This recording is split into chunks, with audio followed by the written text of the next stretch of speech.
We'll guide you through how to use ChatGPT to create amazing garlic recipes. If you find this helpful, consider subscribing and liking the video. First, open your web browser and go to chat.openai.com. Make sure you are logged into your account, or sign up if you haven't done so already.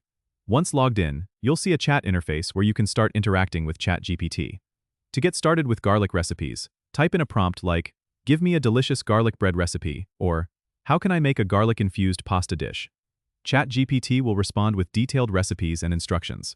You can ask follow-up questions or request variations, like making it vegetarian or adding specific ingredients. If you want more than just recipes, try asking for tips on how to roast garlic perfectly or how to make a garlic butter spread.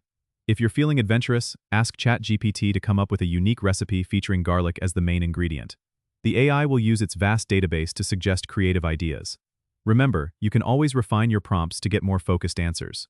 For instance, if you're interested in a particular cuisine, specify that in your request.